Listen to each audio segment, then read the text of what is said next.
जगन्नाथपुरी के दक्षिण क्षेत्र में काफ़ी दूरी पे लगभग 400-500 किलोमीटर दूर होगी वो जगह। वहाँ पे कोई ब्राह्मण रहते थे। उम्र काफ़ी हो गई थी। तब मन हुआ कि चलो कहीं तीर्थ यात्रा पे चलते हैं। तो वो तीर्थ यात्रा के लिए चल पड़े। जब वो तीर्थ यात्रा के लिए चले तब वो अकेले थे।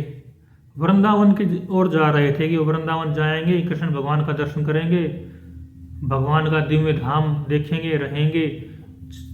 वृंदावन की चरण, भगवान के चरणों की रज में अपने शरीर का स्पर्श हो जाएगा, शरीर पवित्र हो जाएगा, तीर्थों से मन शुद्ध होगा, वैराग्य जागृत होगा। ऐसा सोचकर वो अपनी वृद्धावस्था की उम्र में जा रहे थे। कुछ समय तो वो अकेले चले। फिर उनको रास्ते में कोई दूसरा एक और ब्राह्मण युवक मिल गया। वो भी उन्हीं के अड़ोस पड़ोस क्षेत्र का ही था। फिर वो दोनों साथ साथ चलने लगे। फिर चलते चलते क्या हुआ, वो जो नवयुवक था वो बहुत सेवाभावी था, दयालु स्वभाव का था। और उसका मन हुआ कि चलो बूढ़ा आदमी है, अपन जवान है, दो का साथ हो जाएगा, एक दूसरे से बातचीत हो जाएगी। जवान को कुछ लेने में, समझने में वृद्ध आदमी की ज़रूरत होती है अनुभव के लिए। आजकल तो क्या है, सोशल मीडिया है, तरह तरह के ऐप हैं, एआई है, तो जानकारी आदमी डायरेक्ट मोबाइल से निकाल लेता है। लेकिन उस समय जानकारी के लिए आदमी को आदमी की ही ज़रूरत पड़ती थी। और पहले वृद्धजनों के पास ज़्यादा अनुभव होता था, जानकारी होती थी हर चीज़ की। तो उस युवक ने सोचा कि वृद्ध आदमी है, चलो अपना भी जानकारी हो जाएगी, बातचीत करते चलेंगे, इनके अनुभव को समझेंगे, सुनेंगे, तो अपने को भी जीवन में कुछ सीखने समझने का मौका मिलेगा। और युवक का सेवा भाव था, तो उनकी सेवा करते हुए साथ साथ चलने लगे। फिर जब वो वृंदावन में पहुँचे तो जो वो वृद्ध पुरुष थे वो बीमार हो गए। जब बीमार हुए तो उनके लिए शरीर का व्यवस्था करना, निर्वाह करना मुश्किल हो गया। तो उन्होंने उस असहाय अवस्था में भी उस ब्राह्मण युवक ने उनकी सहायता की, सेवा की। फिर वो ठीक हो गए। जब वो ठीक हो गए उस समय वो साक्षी गोपाल जी के मंदिर में थे। उस समय मतलब वो कृष्ण भगवान का मंदिर था, बाद में उसका नाम साक्षी गोपाल पड़ा। तो उन्होंने, जो वृद्ध पुरुष थे, वो उस नवयुवक से इतने प्रसन्न हुए।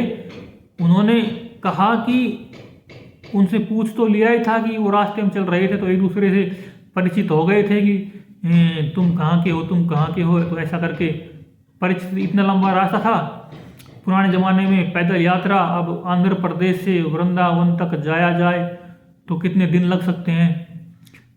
तो वो दोनों एक दूसरे से परिचित तो हो गए थे। तो उनको पता था कि लड़का अकेला है, घर में कोई है नहीं, माता पिता भी नहीं है, घर में कोई भी नहीं है, और शादी के लायक है। तो जो उनकी सेवा से वो वृद्ध पुरुष इतने प्रसन्न हुए, उन्होंने कहा मैं कि कृष्ण भगवान के मंदिर को साक्षी मान के कहता हूँ, कृष्ण भगवान की मूर्ति को, भगवान को साक्षी मान के कहता हूँ कि मैं अपनी लड़की की शादी तुझी से करूँगा।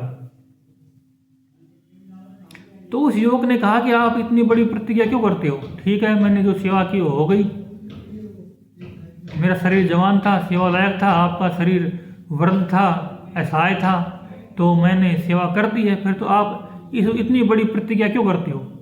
लेकिन उस समय वो वृद्ध पुरुष उनकी सेवा से इतने अभिभूत थे कि उन्होंने कहा नहीं, बिल्कुल मैं तुमसे प्रसन्न हूँ, तुम्हारे जैसा इंसान और कौन मिल सकता है मेरी बेटी के लिए। तुमने मेरी सेवा की है तो मेरी बेटी के लिए तुमसे अच्छा इंसान कौन मिलेगा। तब उस ब्राह्मण युवक ने कहा चलो कोई बात नहीं, भगवान की जो इच्छा है वही होता है, भगवान जो करेंगे वही होगा।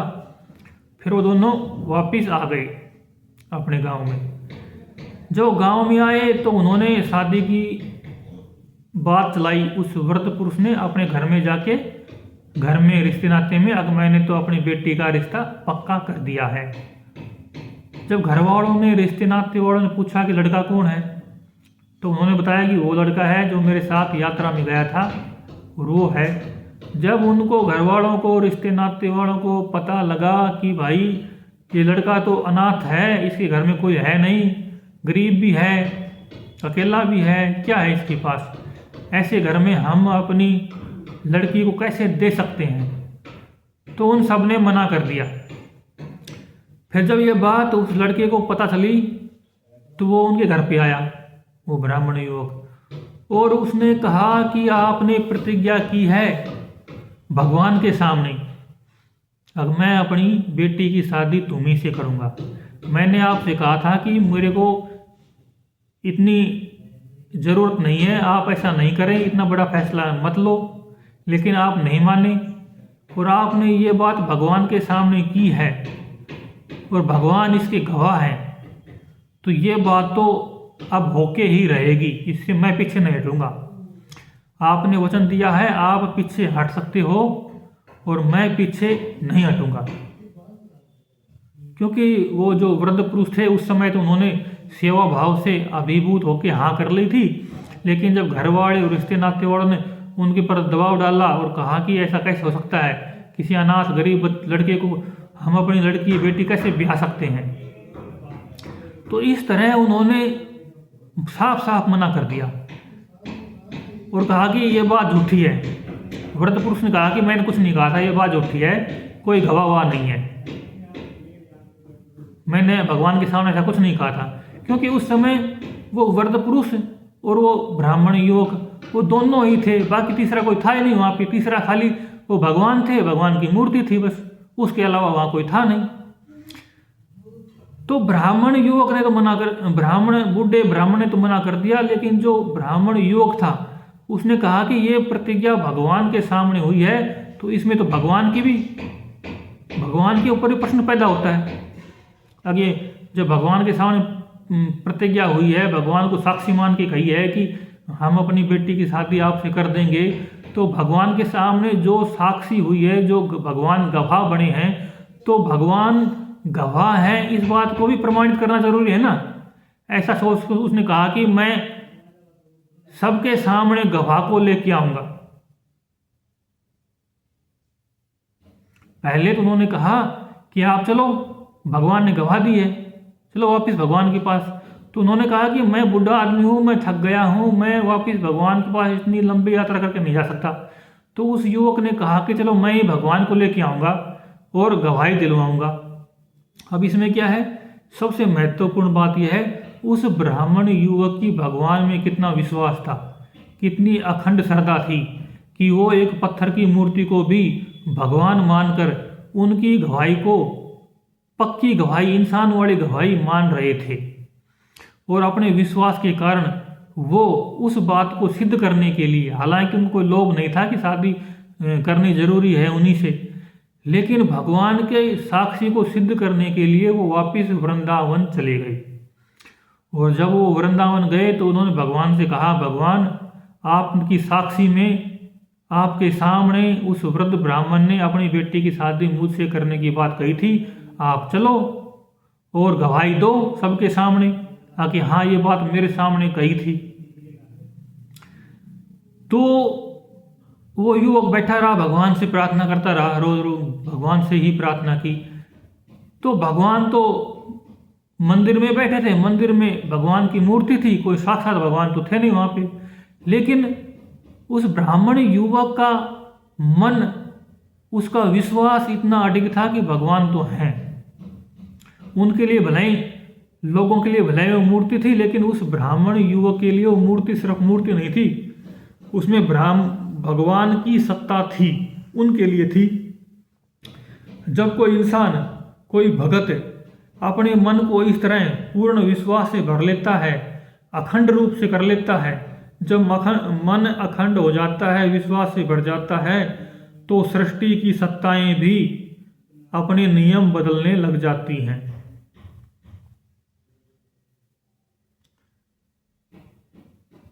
लेकिन इस विषय में एक बात यह भी है कि विश्वास पक्का होना चाहिए, कच्चा नहीं। और जिसका विश्वास पक्का होता है वो हो ही जाता है, उसमें भी कुछ कहने की बात नहीं है। बीच में मेरे को थोड़ी एक स्वामी विवेकानंद की बात याद आ गई कि स्वामी विवेकानंद अमेरिका में थे, तो वहाँ कोई एक स्त्री आई जो बाइबल पढ़ती थी, और उसके घर के बाहर खिड़की की तरफ एक पहाड़ था, और उस पहाड़ की वजह से उसके घर की शोभा खराब हो जाती थी। तो उन्होंने स्वामी विवेकानंद जी से आके पूछा कि बाइबल में लिखा है कि अगर आप पूरे मन से कहो, पूरे विश्वास से कहो कि ये पहाड़ तू उठ के समुद्र में गिर जा, अगर आपका विश्वास सच्चा होगा तो पहाड़ उठकर समुद्र में गिर जाएगा। क्या ये बात सही है? तो स्वामी विवेकानंद ने कहा बिल्कुल सही है, इसमें कोई गलती नहीं है। अब नॉर्मल रूप से हम सोचते हैं कि क्या कभी पहाड़ समुद्र में गिर सकता है? नहीं लगता, हमें भी नहीं लगता, किसी को भी नहीं लगेगा नॉर्मल रूप से। तो फिर वो स्त्री गई अपने घर पे, उसने 3 बार जाके कहा, हे पहाड़, मैं तुम्हें पूरे विश्वास से कहती हूँ तुम उठ के समुद्र में गिर जा। 3 बार कहा उसने। फिर पहाड़ कहीं भी नहीं गिरा, न हिला न डुला, कुछ नहीं हुआ, पहाड़ ज्यों का त्यों रहा।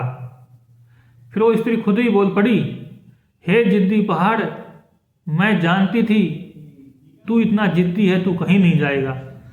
तो ये विश्वास नहीं होता। विश्वास होता है वो स्वाभाविक होता है, उसमें किसी की बनावट की जरूरत नहीं पड़ती है, वो प्राकृतिक रूप से किसी के अंदर होता ही है।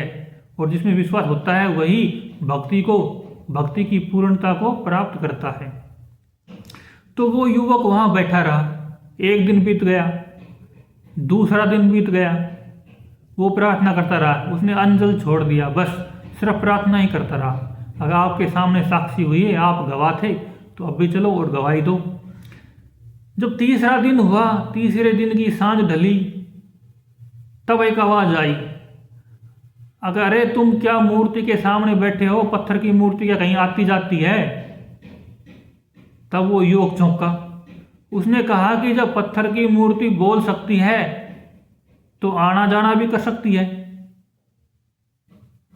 तब भगवान ने कहा, उस आवाज ने कहा, भाई तुम जीत गए, हम हार गए, चलो हम तुम्हारे साथ चलेंगे और तुम्हारी गवाही देंगे, लेकिन हमारी शर्त ये है कि हम तुम्हारे पीछे पीछे चलेंगे, तुम आगे आगे चलोगे और हमें रास्ते में खीर खांड का भोजन खिलाओगे, क्योंकि हम वृंदावन के पले बढ़े हैं और वृंदावन में घी दूध खीर ज़्यादा खाई जाती है, तो हमें तो वहाँ भी वही भोजन चाहिए रास्ते भर में भी। तो वो ब्राह्मण युवक रास्ते में चलता जाता और उनके लिए मांग के कहीं दूध लाता, कहीं चावल लाता, कहीं ठीकरे के बर्तनों में बना के भगवान को खिलाता, भगवान चलते जाते। और साथ में उनकी शर्त ये भी थी भगवान की कि आप मेरे को पीछे की ओर मुड़ के नहीं देखोगे, और जहाँ पीछे की ओर मुड़ के देख लिया मैं वहीं रुक जाऊंगा, फिर उसके आगे नहीं जाऊंगा। तो वो ब्राह्मण युवक था, वो भगवान की दोनों शर्तों के साथ चल पड़ा और उनको खीर खांड का भोजन करवाता गया, लेकिन भगवान उनके पीछे पीछे चलते गए और वो कभी भगवान को पीछे देख नहीं सकता था, क्योंकि वो मूर्ति चल रही थी, साक्षात भगवान दिखाई नहीं दे रहे थे, वो मूर्ति ही चलती थी। कैसे चलती थी ये बात अज्ञात ही भगवान ने रखी। और युवक को ये भी कहा था, ये भी बताया था कि मैं चलूँगा तो तुम्हें पता ऐसे लगेगा कि मेरे घुंघरू की आवाज़ आ रही है कि नहीं आ रही है। जब मैं चलूँगा तो मेरे घुंघरू की आवाज़ आएगी तो तुम्हें लगेगा कि मैं चल रहा हूँ। तो युवक चलता जाता, पीछे घुंघरू की आवाज़ आती, ऐसे चलते चलते वो पहुँच गए जगन्नाथपुरी के पास। जहाँ वो जगह है, उस जगह का नाम बाद में फिर सत्यवादी जगह नाम हो गया उस जगह का नाम। जब वो सत्यवादी जगह थी वहाँ पहुँच गए, उस समय वहाँ कोई मंदिर आश्रम जगह नहीं थी, खाली जगह ही थी, एक टीला सा ही था। तब वहाँ उस ब्राह्मण युवक के मन में शंका हो गई कि कहीं भगवान मेरे साथ चल रहे हैं कि नहीं चल रहे हैं, देख तो लेते हैं, क्योंकि इंसान का मन है, शंका कर लेता है, भूल चूक हो जाती है। तो जहाँ पर भगवान का अब मंदिर है, जिस जगह सत्यवादी नाम से वो जगह बन गई बाद में, वो वहाँ उस ब्राह्मण युवक ने पीछे मुड़ के देख लिया। जैसे उन्होंने पीछे मुड़ के देखा, वो मूर्ति वहीं रुक गई। बोले अब हम नहीं चलेंगे। तो उस ब्राह्मण युवक ने कहा कि अब क्या करें, नहीं चलोगे तो गवाही कौन देगा। तो भगवान ने कहा, उस आवाज ने कहा कि सबको यहीं बुला लाओ। फिर ऐसा हुआ, उस ब्राह्मण युवक ने उस क्षेत्र के पुजारियों को बुलाया, बताया कि मेरे साथ ये घटना हुई है। फिर ये बात राजा तक पहुंची। फिर राजा ने अपने घुड़सवार भेजे और फिर उन सबको, उनके परिवार वालों को बुलाया गया। उनके परिवार के लोग आ गए। जो ये घटना इस तरह की थी कि मूर्ति चल के आ रही है और मूर्ति खुद बोल के गवाही देगी। तो इस घटना से प्रभावित होकर गांव के काफ़ी लोग आ गए। इधर जगन्नाथपुरी के भी काफ़ी लोग इकट्ठा हो गए, क्योंकि ये घटना अद्भुत और चमत्कारपूर्ण थी। और वहाँ के जो राजा साहब थे पुरुषोत्तम देव जी, वो भी आ गए और उनके सामने पंचायत इकट्ठा हुई। फिर एक आदमी को पंच बनाया गया। फिर पूछा गया कि आप कौन हो, आपका नाम क्या है। तो उन्होंने कहा कि हमारा नाम कृष्ण कन्हैया गोपाल है, नंदलाल है। बोला आप किसके बेटे हो। उन्होंने कहा हम नंद बाबा के बेटे हैं। आवाज़ आई वहाँ पे मूर्ति से।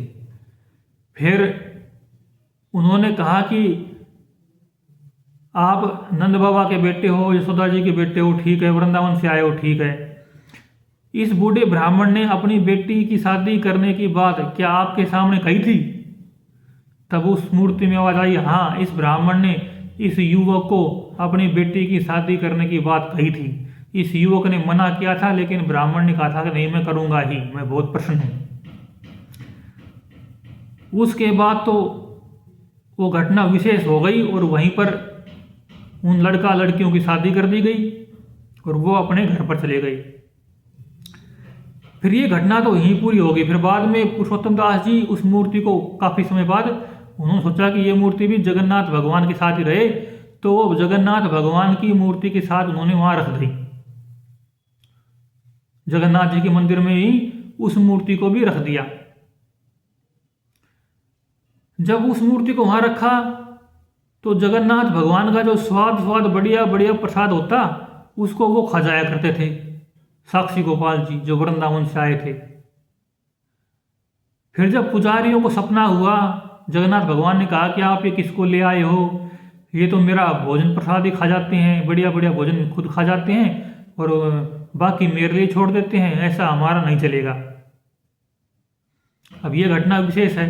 अब दोनों भगवान एक ही हैं, वो भी कृष्ण भगवान है, वो भी कृष्ण भगवान है, दोनों भगवान भी एक ही हैं। फिर भी ये क्या हो रहा है। अब ये भक्तों की, भगवान की लीलाएं स्पेशल होती हैं, इनके बारे में हम मन बुद्धि से अंदाज़ा नहीं लगा सकते, क्योंकि कृष्ण भगवान के संस्कार थे वृंदावन के, वो वृंदावन में थे तो उनको खाने पीने की अलग तरह की आदत थी।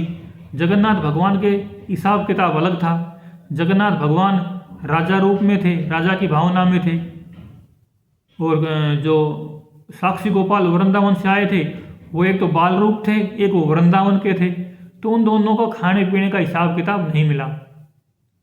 फिर ये भी कहते हैं, फिर बाद में राजा ने उन दोनों का अलग अलग मंदिर बनवा दिया और वापस उनको उसी स्थान पर पहुंचा दिया और बड़ा मंदिर बना के उनकी रहने सहने की, सेवा करने की व्यवस्था कर दी। अच्छा जो जैसा उनको भोजन भोग पसंद था वो सब व्यवस्था कर दी। तो अब भी यात्री लोग जगन्नाथ भगवान की यात्रा करने जाते हैं तो साक्षी गोपाल जी की यात्रा भी करते हैं कि जैसे उन्होंने उनकी शादी के लिए गवाही दी थी, साक्षी भाव को स्वीकार किया था, ऐसे ही हमारी भी जगन्नाथ जी की यात्रा पूरी हो, इसके आप साक्षी हैं। तो वहाँ भी जाते हैं। तो इसमें क्या होता है कि भक्तों की मूर्तियों के अंदर, पत्थर की मूर्ति में कोई इच्छा नहीं होती, ये बात सही है। पत्थर में अपनी कोई इच्छा नहीं होती, पत्थर होता है, लेकिन वो पत्थर की मूर्ति सामान्य पत्थर नहीं होते, उनके साथ कई संतों की स्मृतियाँ जुड़ी होती हैं, संतों की भावनाएं जुड़ी होती हैं, और उन्हीं संतों की भावना के अनुसार वो मूर्तियाँ बोलती हैं, भावनाएं प्रकट करती हैं, खाने पीने के बारे में और तरह की बातें बताती हैं। अब ये भी कहते हैं कि ये जो मूर्ति थी ये कृष्ण भगवान के पौत्र जो थे, पुत्र या परपुत्र जो भी थे, पद्मनाभ नाम था उनका, पद्मनाभ ऐसा कुछ नाम था उनका, वज्रनाभ, शायद वज्रनाभ नाम था, उन्होंने बनवाई थी कृष्ण भगवान की वो मूर्ति। उसके बाद से वो बहुत सारे संतों द्वारा बहुत समय तक पूजी गई और फिर वो उस मंदिर में स्थापित रही। फिर ये घटना घटी, तब ये मूर्ति वहाँ से चलकर यहाँ आई। तो अद्भुत लीला है कृष्ण भगवान की। साक्षी गोपाल भगवान की, जगन्नाथ भगवान की। साक्षी भरने के लिए विग्रह भयो सजीव, कटकपुरी के देव ने राखा भगत का जीव। राम चले जब कृष्ण बन धर साक्षी का रूप, जग ने साक्षी देखिया एक ब्रह्म अनूप। साक्षी गोपाल और छा प्रेम के दो प्रमाण, राम ही कृष्ण है जानिए मिटे सकल अज्ञान।